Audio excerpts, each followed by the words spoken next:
Hope all of you are well. Hope the sitting was good.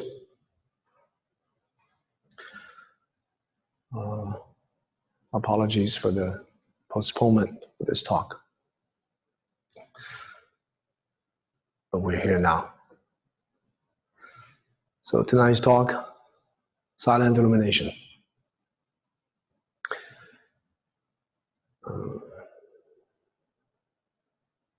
Chinese is 默照.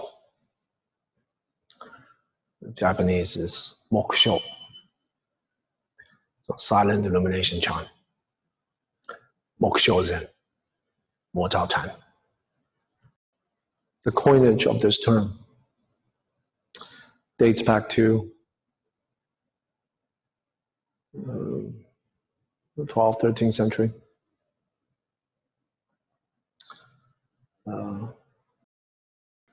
Actually, it was a pejorative term. Prior to the coinage,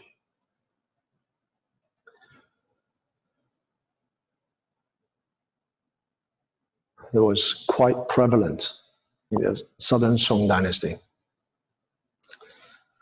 a kind of pacifist, quietist form of meditation. Prevalent not only in the Caodong Chan school, but also in the Lingji school. And we have records of this.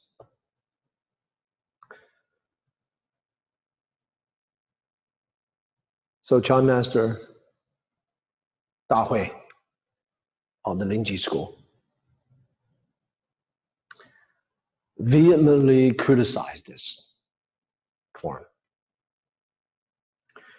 Of course, the criticism is not as innocent as some kind of doctrinal or practice criticism. It's actually tied to politics. The Southern Song dynasty witnessed the attacks, invasion of the northern, what the Chinese would call barbarian Jurchens, raiding Song dynasty from the north.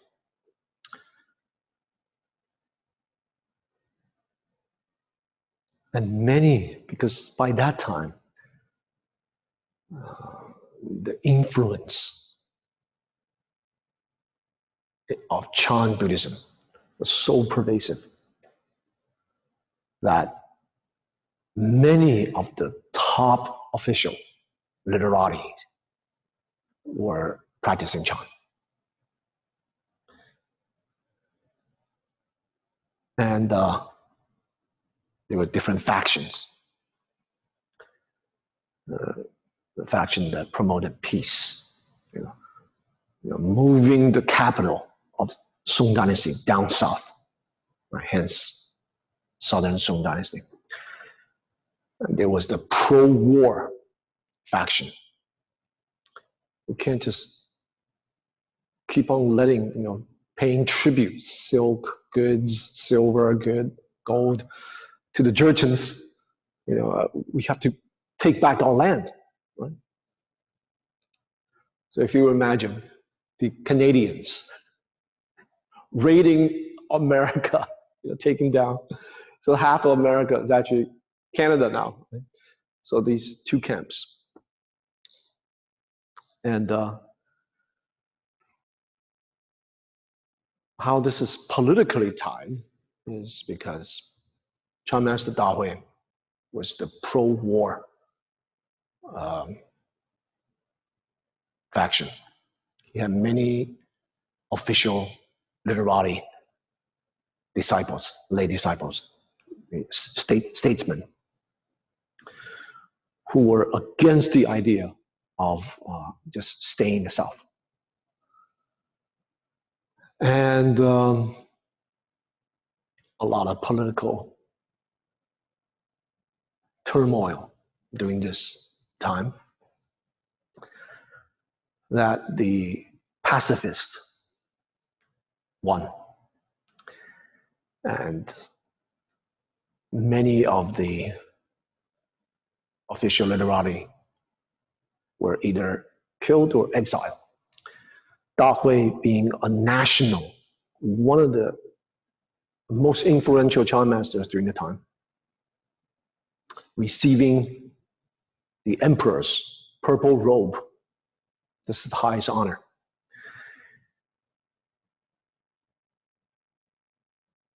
Because of that, the emperor, of course, didn't kill him, but exiled him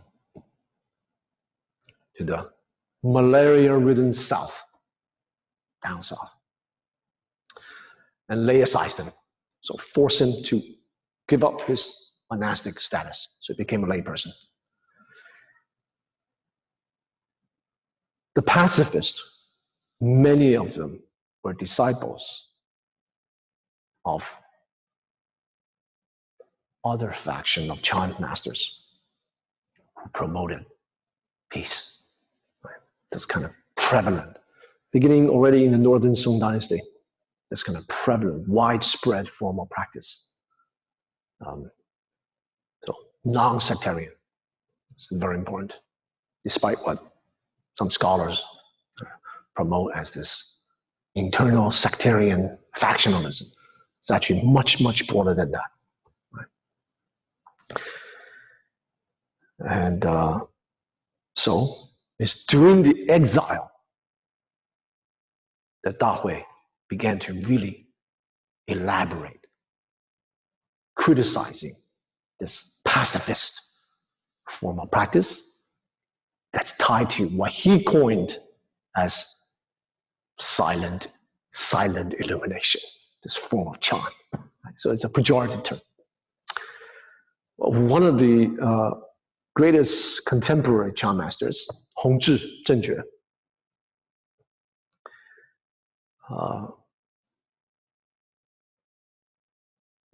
I guess he liked the term. So he chose this term to clarify the true significance of meditation practice. One, and used this term, he turned it into a poetic expression for the experience of awakening. This kind of a description, a metaphor for the wondrous display, functioning of selfless action. Empty, yet engaging. Wisdom, yet compassion, expression. Silent, still, quiescent, yet illuminating.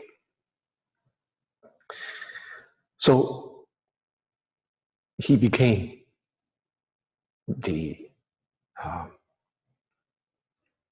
great promoter of silent illumination Chan. He started to write in his later part of his life many poetic prose and verses elaborating on this wondrous dynamic function of emptiness, selfless expression, wisdom and compassion. And the way he described it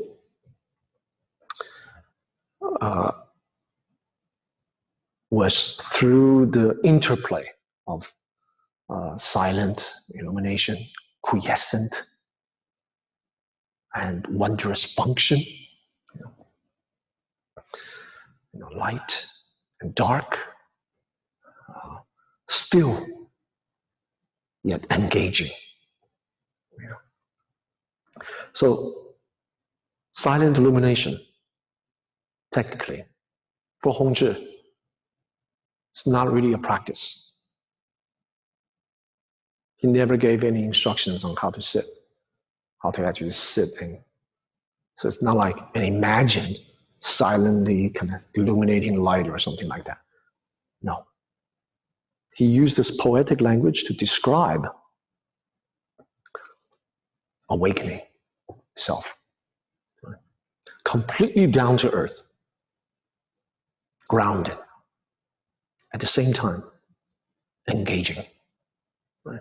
The function of wisdom. And for him, the function of wisdom is just compassion. So it's not even like two wings of a bird, as if it's separate. It's actually the same thing. Right? Just spotlighting different angles of it. Right? And this is the nature of mind. It is intrinsically already free. All of you are already selfless, already empty. It's one aspect of it. At the same time, there is this natural functioning of your mind, of your intellect, but in a non-self-referential way. So what impedes on this function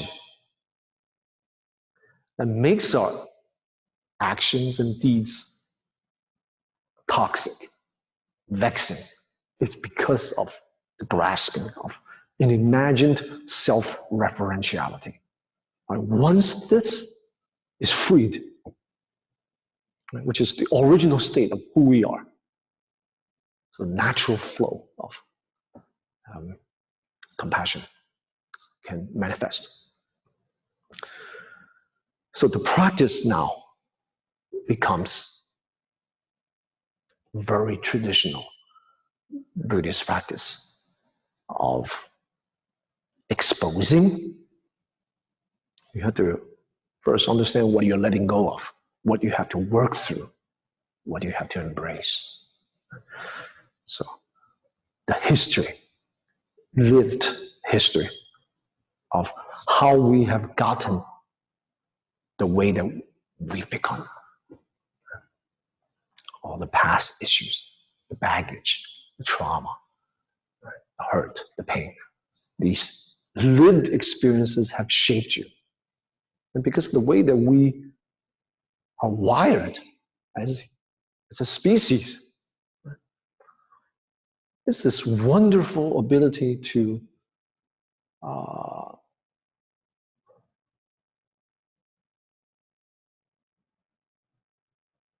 articulate, express through words, imagery, creatively, creating a subjecthood around which we experience the objects so we can navigate through the world. And this is just the way we are. But this byproduct of subjectivity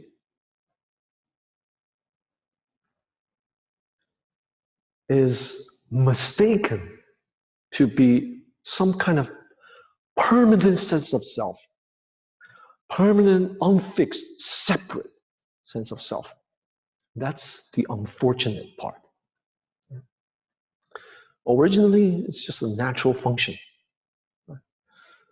But because we hold on to this reified, solidified sense of me, I, mine, holding on to this byproduct, then we have become deluded. Right?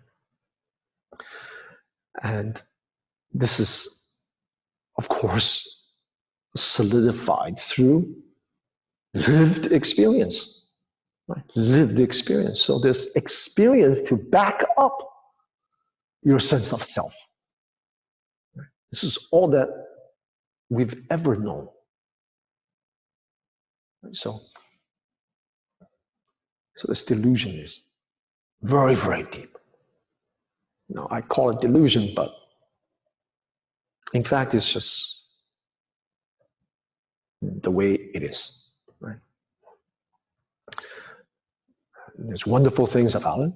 There's wondrous ability about it. As long as we do not have this fixation. There's this self-referentiality, right, around which we constantly make judgments, discrimination, explicitly, implicitly, onto ourselves. We can create an image of a self and attack it. I'm sure all of you know what I'm talking about. Right?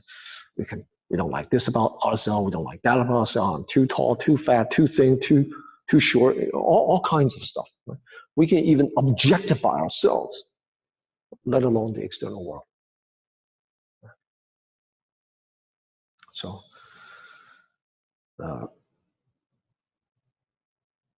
this natural ability becomes impeded, obstructed by this attachment.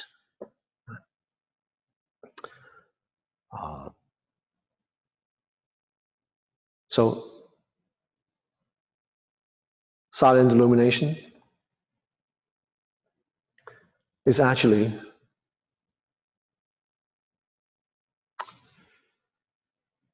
a kind of natural, awakened state of who we really are.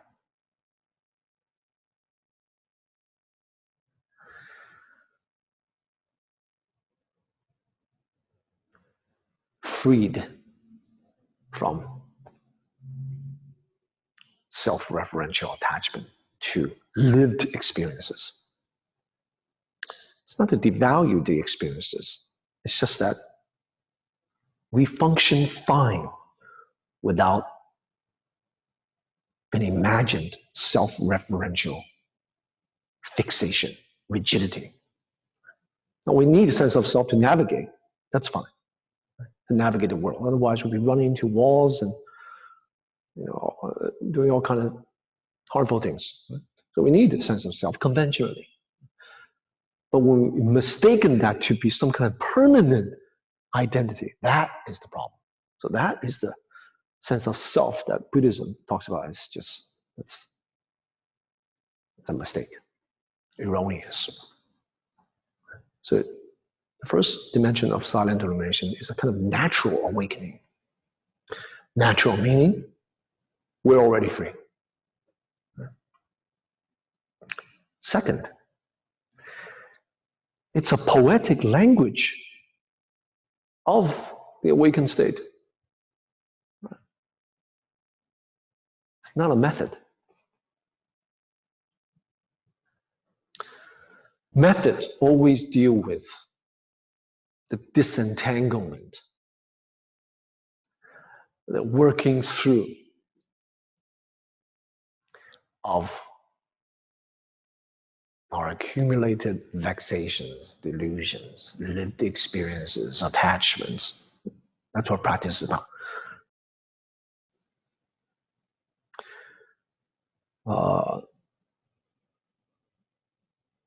It's not something that produces enlightenment. Right? Enlightenment, awakening is already there. Right? So it's not produced by it. But the analogy I have is usually, those of my students heard me say this 1,000 times. They're probably bored of it. It's a relationship between the space, the room, and the furniture. The problem is not really the furniture. The problem is when the light is not turned on, we trip over our own furniture, right? And then we harm other people too, because the furniture is a mess, cluttered. Some of them are just outdated, broken, and needs to be updated, fixed, recycled. But no matter how cluttered the room is, the spaciousness of the room is not affected. That's awakening. So method doesn't produce awakening. Method is always about working through, exposing, what I call exposing embracing, working through our issues, vexations. That's what the Buddhist language calls it, klesha, vexations, afflictions. But it's really just lived experiences, the developed habit tendencies of kind of clinging or rejecting. That's what method is. That's for the natural awakening of silent illumination. It's not something outside of. It's not something rarefied, lofty, distant. It's completely natural, always present. It is that which allows us to be, allow us to experience all kinds of stuff. So as a poetic language, silent illumination is just a way that Hongzhi articulated about a state of awakening. And the way people have taught silent illumination, that can be manyfold ways. Right? Because that's just about dealing with vexations. So every teacher had their own style. For example, with my teacher, and every teacher go through different phases. Why? Because the students change. So they teach according to the students. So, Chan teachers, they have no fixed kind of one trick. What is that called? One trick pony? Is that like one way? That's it. You just do it that way. That's not a good teacher. So teach according to the needs of the people. So my own teacher, when he first came to the United States, testing out the waters, taught silent illumination. The way he taught it was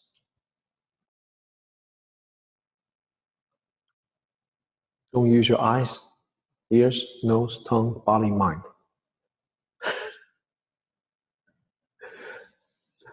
Don't fall asleep. Don't allow the mind to dwell anywhere. Allow it to be in its most natural, uncontrived form. So no one can do this. Right? So you're not allowed to have wandering thoughts. You're not allowed to follow them. Of course, you can't fall asleep, and you can't kind of contemplate sound or follow the breath. Or no eye, ear, nose, tongue, body, mind. So what are you left with? Nothing. Nothing for your grasping mind to hold on to. So then he quickly discovered that no one can do that. This was in 76, 77. So he started to adapt, right? Giving them methods like koan, huatou methods, contemplating breath, all kinds of stuff. He had a lot of trick up his sleeve. Whoever had an affinity with, he just gives them that method. And slowly,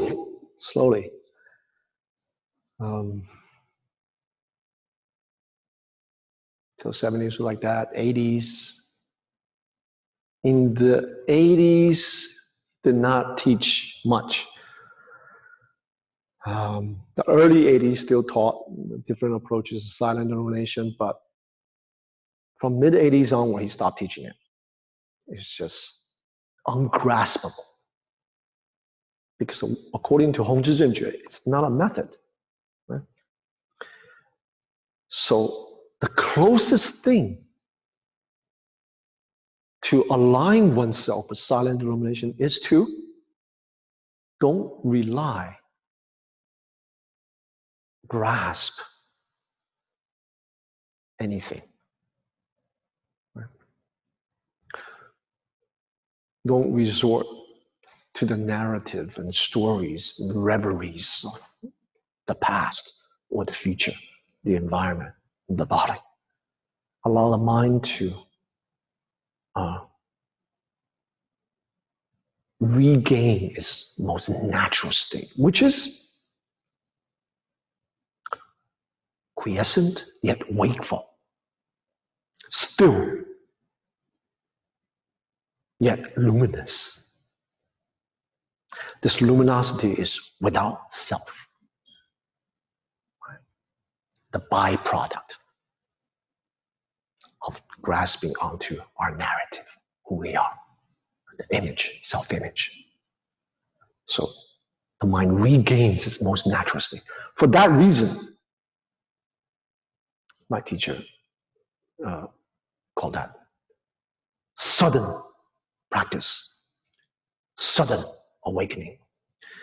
Not that the person is actually awakened. And the sudden practice does not mean temporally. Well, about 2 minutes more, you'll be awakened. It's not a temporal description. It means it's in perfect alignment with, or a proxy of, the nature of mind. Still engaging. Quiescent, yet awake. Receptive, yet responsive. In that response, no self-referentiality. Like a mirror. It has no fixed, etched image in the mirror. Yet it perfectly reflects how things actually are. So, very hard to do. So he began to bring it down a notch to talk about. But in the beginning of the 90s, so I began with this method late 80s. When I began to use this method in the late 80s, 87, I think, no one in the Sangha was using that method. You know, that was basically the only one. Certainly in New York, in Taiwan. And 90s, I continued to use until 2006. They told me, okay, now I want you to master Koan, Huatong method. But basically, all that time, I was practicing silent illumination. And I saw the different changes, phases of his development. So speaking of how Chan teaches has no fixed teaching. So he adapted. Right? In the mid-90s, we began to have designated retreats, intensive retreats. 7-day silent illumination retreat, 7-day Huatou Gong'an retreat. It's kind of separated so people can go deeper into the method. Before it was quite flexible.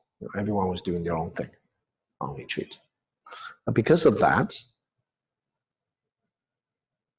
and people's experience and being his attendant, I reported to him my experiences. So I was kind of like his guinea pig. So he began to structure silent illumination in terms of stages. So these stages are in his book, Method of No Method. You can check it out. Sometimes 3, sometimes he articulates in terms of 4. I also have an article. It's called You're Already Awakened or Already Enlightened, something like that. Anyway, it's in Buddha Dharma magazine. I didn't even name the article. They named it. I wanted to name it Furniture and Space Room. They said, that's a crappy title. Let us name it. So it's on the Tallahassee Chan website, and you'll see the stages.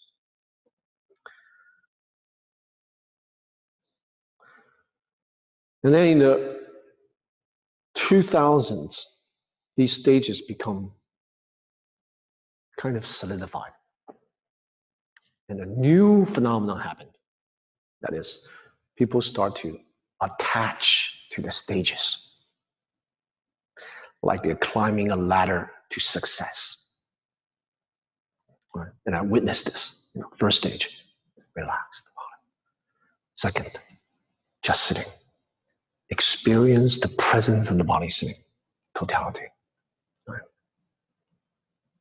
And as one's concentration develops, naturally the sense of self diminishes.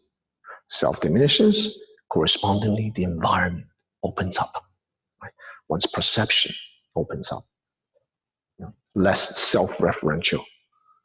So the blending of the self and the environment start to blur. Okay, so the next stage would be some kind of unified state. Right? Not the body sitting, the whole environment sitting. Right? And then the next stage,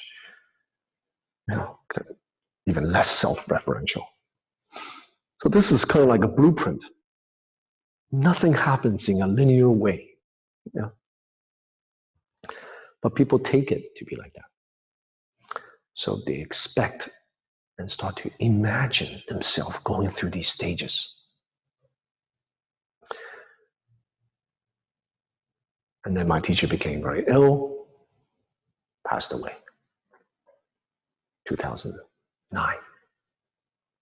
2006, stopped coming to the United States. So,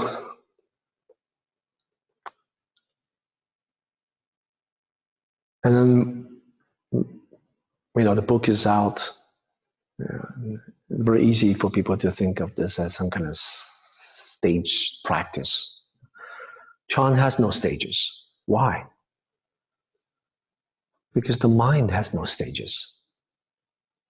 Right? The stages depends on our own delusion, the intensity of our own self-grasping. So like this nature of the openness of this room. Does it have stages? Yeah, it may seem like there are stages because either the room is very cluttered or less cluttered. But from the perspective of the openness of this room, there's none of that. It's already open, spacious. So if you want to know more about that, you can read about it. When people start to attach to them, then it becomes obstacles. So what's the function then? The function of articulating stages is to bring it down a notch so people have some way of assessing the practice. It becomes more accessible, something more concrete. Right? And also, when they enter into deep states of meditation, or gradually or suddenly, they have a reference point, like a blueprint. So they don't think some meager experience, they think they're enlightened. Far from it. Right? There's more beyond that stage. So that's the benefit. A reference point, right? Kind of a guide. But so when he passed away, naturally as his student, we all continued to teach this way.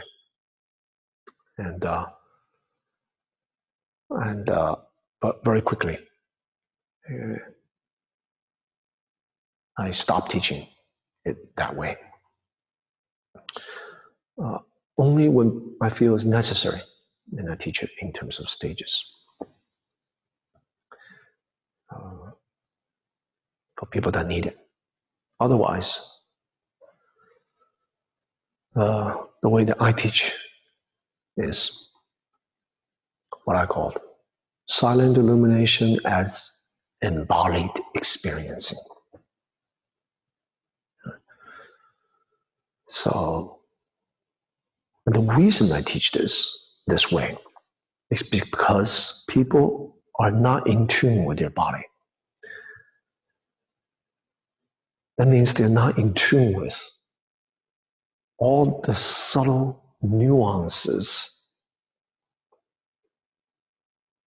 markings, indications of their vexations, their past trauma.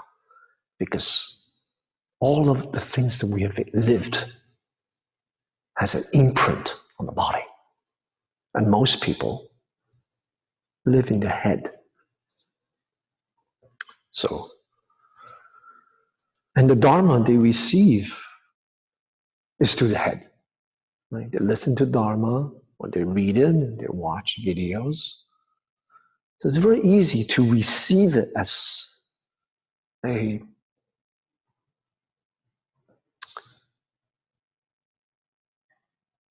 mental image, a knowledge, a concept. Right? After all, we're processing it this way. So it becomes a thing in which they begin to judge themselves, right? Like a ruler. Right? Am I on the first stage? Am I on the second stage? Or I'm close to the third stage. So I swept all that away. So the way I teach it, it's in line with the principle of awakening, of silent illumination. That is, to be in tune with the body. And to discard the deep ingrained narratives and self-referential ruminations of words, language, stories, directly access and expose all the vexations. Now, people do this at their own pace, gradually. So first, I teach people to be in tune with the body, progressive relaxation, grounding. So where to place the mind? Second, I teach people to be in tune with the subtle undercurrent tones of how they feel.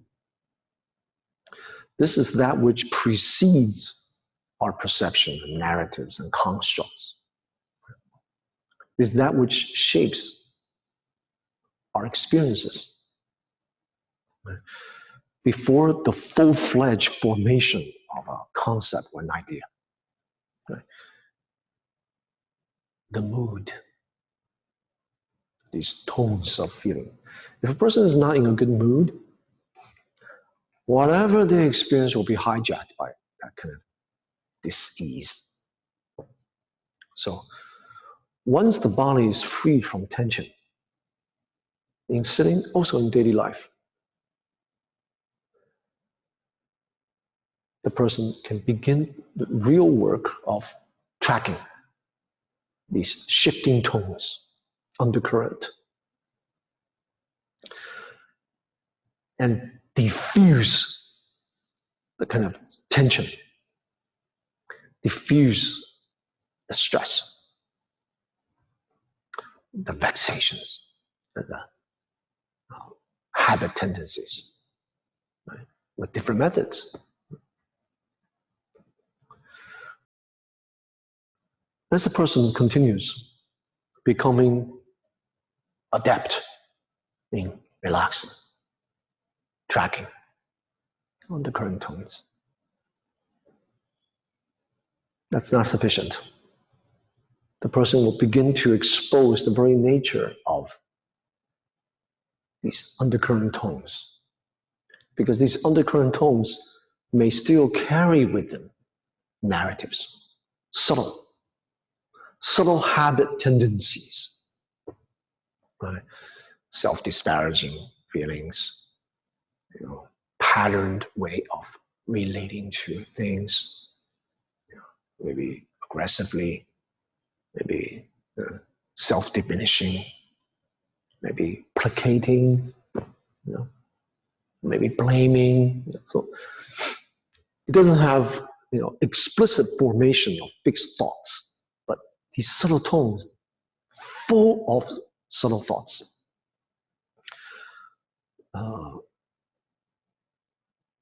Creating the moods, right? The undercurrent feeling tones.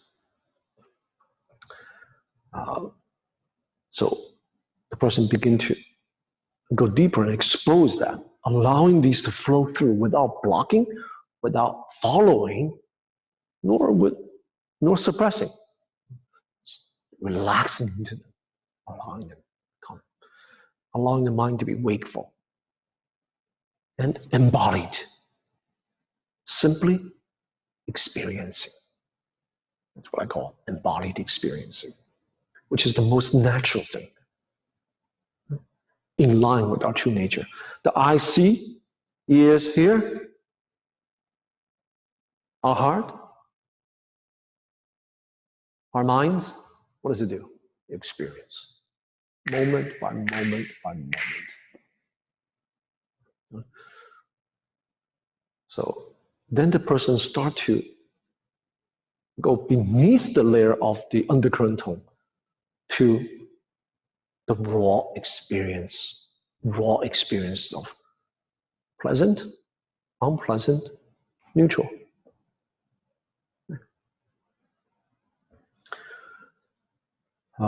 Without judgment. It's the immediacy of the experiencing. So in terms of the 5 skandhas, form, sensation, conception, volition, consciousness, right?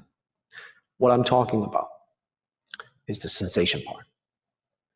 The undercurrent feeling tone, it's really already conception, but at a subtler level. Not quite full-fledged, like actually wandering thoughts or a storyline, but a kind of habit, patterns, patterned way of behaving, of embodying past issues. So reaching this level, it's a kind of opening. It's a kind of liberating, freeing from even the habit energies of undercurrent feeling tones. And it's freeing because a person having worked through these habits, I should really elaborate a little bit. These understanding the patterns of this kind of feeling tones, right? One exposes really vasana, habit energies, right? Habit tendencies of vexations. So that's the first step in not following, not suppressing. Just open. And we have all the resources of Buddha Dharma to use to address those issues, right? Like contemplation of compassion, right? Contemplation of loving kindness, right? Self-other exchange, humility, repentance. So there's a whole host of Buddha Dharma. Right? So that's what I mean by after exposing, embracing, because there's a real lived experience history to that. So experiencing them, understanding the patterns, and working through in an embodied way. Understanding not only where they are located, how they shift, and how they are released. So in releasing them, using Buddha Dharma, under the guidance of a teacher, the person will be able to work through. To the extent necessary for seeing self-nature. It's not that you have to work through all of your life issues, all of your past trauma. Not necessary. Not necessary. The Chan approach is to see your self-nature first. Then you come back and you work with them. Right? And then you won't get lost. You won't get sucked into the vortex. Do you have past trauma and past issues? Yeah, you still have them. Enlightenment, awakening doesn't dissolve all that. Certainly not kind of glimpses. But once you have experienced the true nature, taste the freedom, you won't get hijacked or deluded by ordinary vexations, habits, narratives. Is it possible to still be deluded? Yes, it's possible. It's possible. But you won't get lost too long. You'll come back. So, to the extent necessary, right, working through, right, transforming, and then liberating and freeing yourself that you are not that. You're not that. You're not the furniture. Right? Our habit drive is to identify ourselves with a sense of self. Right? You're not that. Furniture is not the room. Once a person have some insights and experiences like this raw sensations. By raw, I don't mean kind of traumatic, kind of raw past flashbacks of kind of PTSD or not that kind of. That's already worked through in the first phase of bodily release, energy, or undercurrent feeling tone. So this is a more subtle level of experiencing. Right? So the experiencing becomes pure. And we're only trapped with our past, with our issues, when the mind is scattered, when the self is strong. So when the self is diminished, through concentration and through openings, and then having methods to expose, embrace, allowing it flow through. One can still go even deeper, right?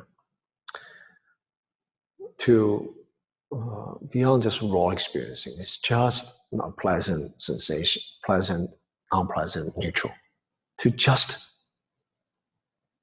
experiencing. And the experiencing is at the level of the vibrations or the pulsations of energy. So there's no more narratives.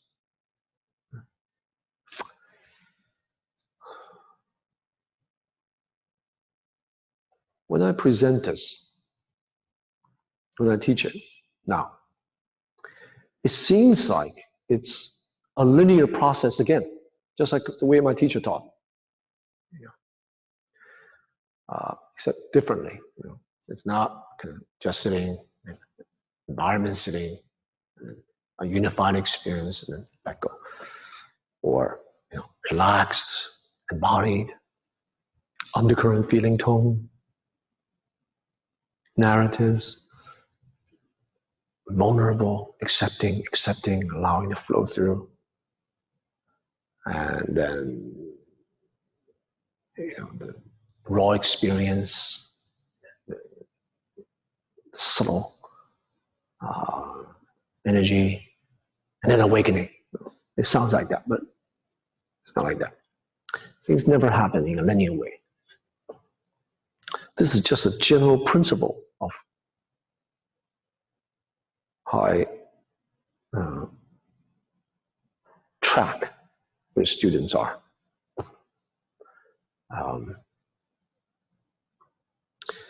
With the least amount of constructs, the least amount of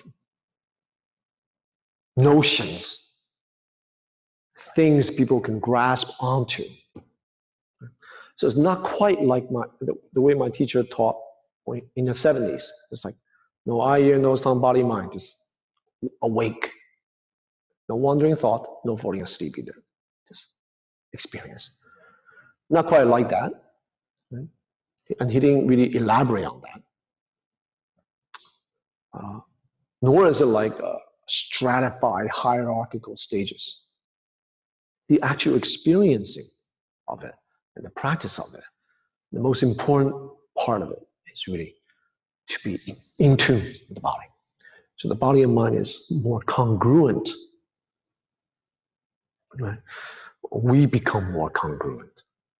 We become sensitized to how we actually feel and not in the head. So we're aware of the subtle shifting tones. And we know that beneath the tones, it's just simple, the raw experience of pleasant, unpleasant, neutral. Now the intensity of these feeling tones and this whole process, sometimes there can be eruptions, great trauma, recurring, and great breakdown, which leads to breakthrough, release. When there's no struggle, there's no progress. There's no exposing. You think everything is fine.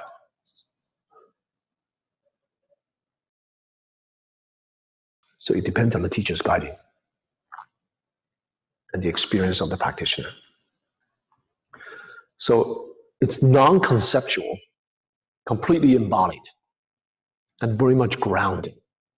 So with this as the foundation, people become more congruent, honest with themselves, and they actually see the things arising. And the heart and mind come together. Body and mind come together. Past, present come together. Practice, awakening come together.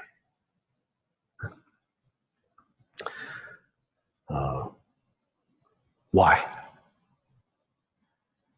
Because the target is in alignment with awakening. That's why it's called a sudden practice, sudden awakening. Right? So when you shoot an arrow, right? You don't shoot something else first, and then after a few years, then you start to aim at the bullseye. Right from the beginning, you aim. So the ground of practice, the course of practice, and the resultant practice come together.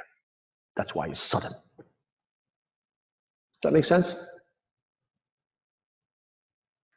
It's not a temporal kind of sudden, like you're actually gonna be awakened quicker. The process can be profoundly transformative, deep. Or it could be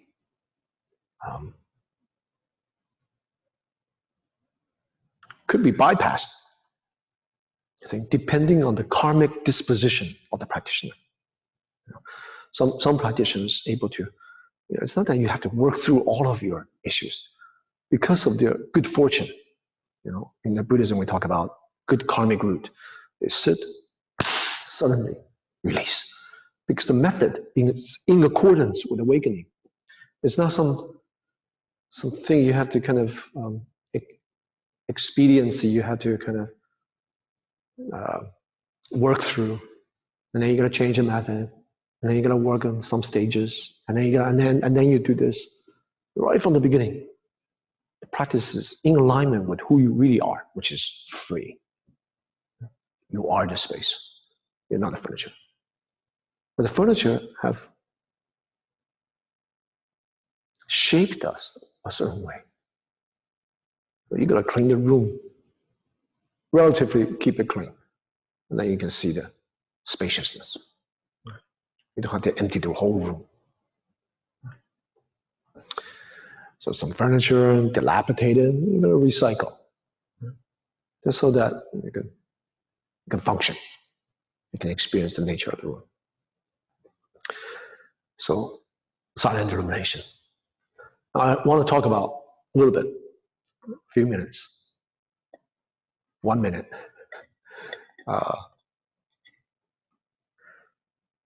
Caveats of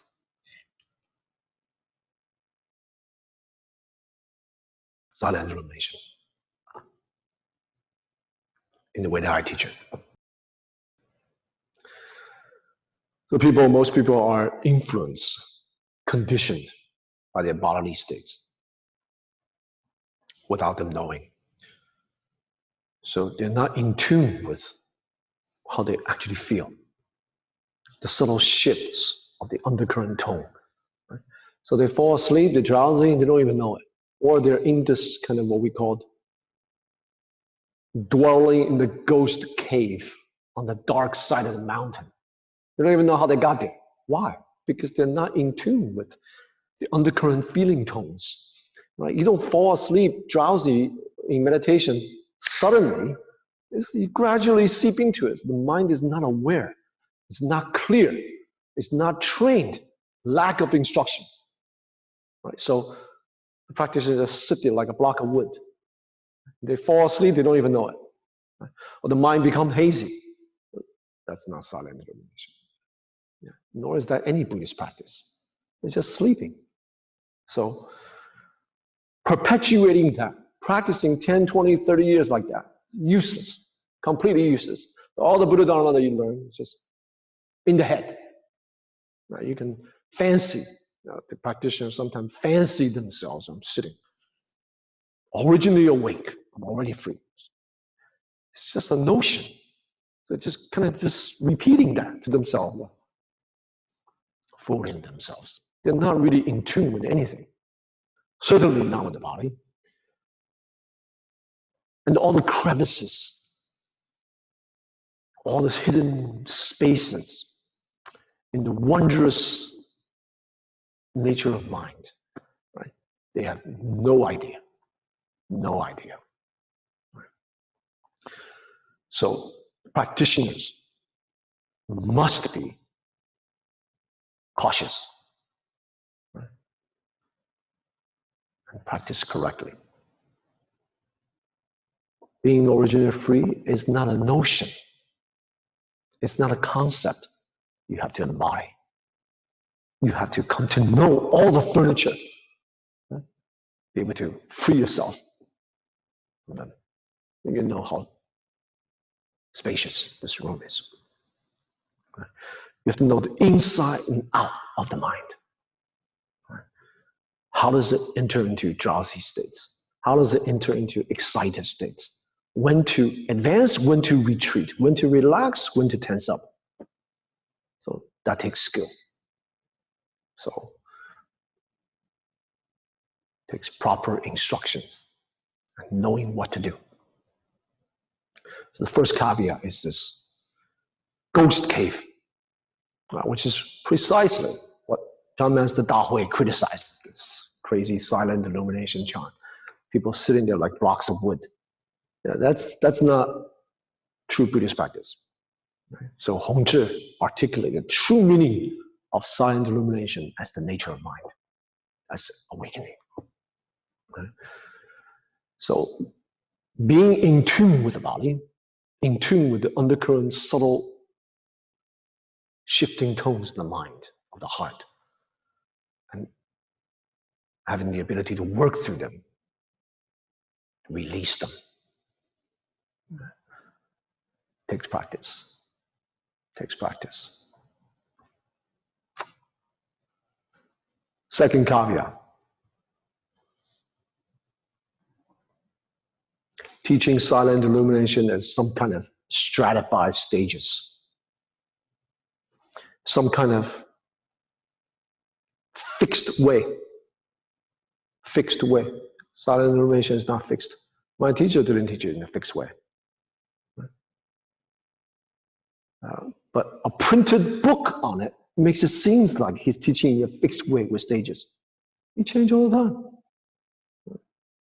So, in a fixed way, dead way.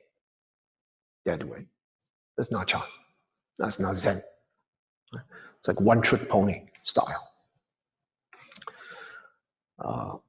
So, practice is alive. It's about relationships to your body, to your heart, mind, to others and the world. Everything becomes folded into your path. Respond with wisdom and compassion. This means selfless action. Right? Take yourself out of it. Right? Your own sense of gain, lost, having, lacking, and so on.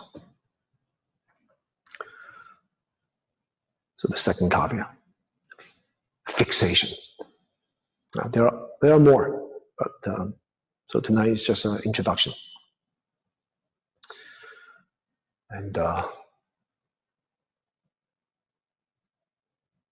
if you're interested, you come on retreat, and then we can investigate this Chan.